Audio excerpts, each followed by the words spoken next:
just like my high school graduation picture. The hair and it's just almost I would say almost a complete likeness. So that shows where the genes are. So anyway, but there's a couple of stories about Joe. Joe was on the trail of death in 1988, the first one that we made. And he made really an effort to be there. And Clara, I guess, was with him at that time too. But anyway, it was a long caravan, and so we had CB radios, and everybody had to have their own handle. They were going to talk on the radio, and they would read the leader was this Shirley Willard from the Fulton County Historical Society in Rochester, Indiana. And she was the one that organized this whole Potawatomi recognition. They have, well, for the last 40 years, I guess, they've had this festival, and they call it the, what's the name? Anyway, it's a festival they have every year, but they always honor Potawatomi family every year. And so when she and her husband were the leaders of this caravan that started at Chief Menominee statue, which is about 20 miles south of where Notre Dame University is. And so we started on that caravan, and in order to, Joe, everybody was that wanted to talk on the CB had to have a handle so they know who was calling. And Joe took Tecumseh, and Tecumseh was a well-known Potawatomi warrior who was really prominent in that whole area during the War of 1812.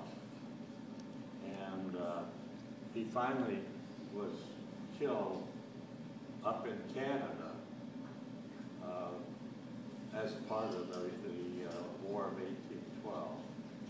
So Joe knew that too.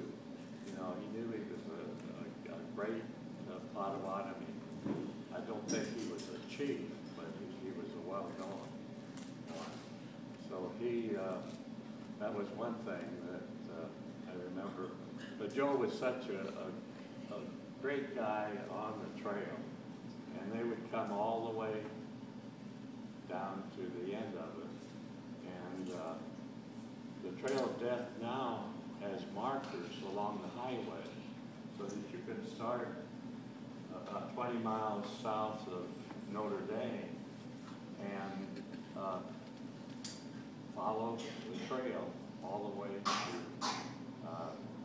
Sugar Creek, Kansas. And so we've done that. I've been on the trail every 5 years since including 1988. So I would encourage any of the rest of you to really think about joining our next one, which will be next year. And the Historical Society is the one that really has started the ball rolling on the recognition of the Trail of Death. And so it's something that you don't forget in Potawatomi. Now, getting to Teresa, sister had said how she came to a reunion up in Kansas, and we had the reunion. That particular one was at the Doyle farm, or ranch really, cattle ranch. And we had a pony there, that riding horse, really. And anyway, some of the kids were riding this horse. And so here Teresa comes along, hops on the horse, throws her, gets up through on the saddle, and takes off for a nice ride on this horse. And she had to be in her 80s. So that's just another example. But she was such a sweet lady, too. Besides that, you know, to visit with. And we saw her a number of times when she would come here to Shawnee for the festival. So those are some of the good, very good memories that I have of Bob and Joe and Teresa. Uncle Bob, would you introduce yourself to the crowd? Oh, I'm Bob Pearl from Cleveland, Ohio. And we have 5 daughters. There's Janet, my daughter here, is one. And Ellen's here. And so they're very much interested in Potawatomi history. And your grandchildren are here? And we have 2 grandchildren that are here. They're Ellen's children, Lakota, and maybe some of you have seen her around the grounds. She was in the leadership group last year here, and so she's a junior at Columbia University in New York City. And She had on the green jingle dress last night. oh yeah, she loves to dance. Oh, she did. Well. Yeah, yeah. And then Elam graduated from Teddy Roosevelt High School in Kent, Ohio, just recently. So he's accepted into the leadership class this year here in Potawatomi for the next 6 weeks or so. And so they show great interest in Potawatomi history. And I grew up, and Sister Ginger and my brother Jerry grew up in St. Mary's, Kansas.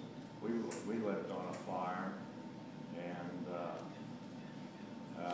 we were, you know, early on, I think it was about 1934 when they really started to form the list of Indians.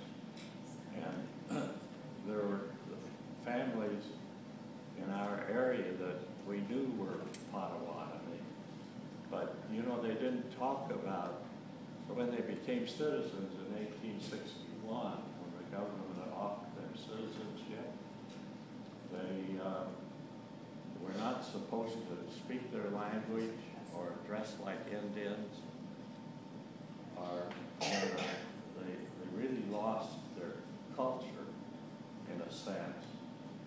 But it was kind of an underground, because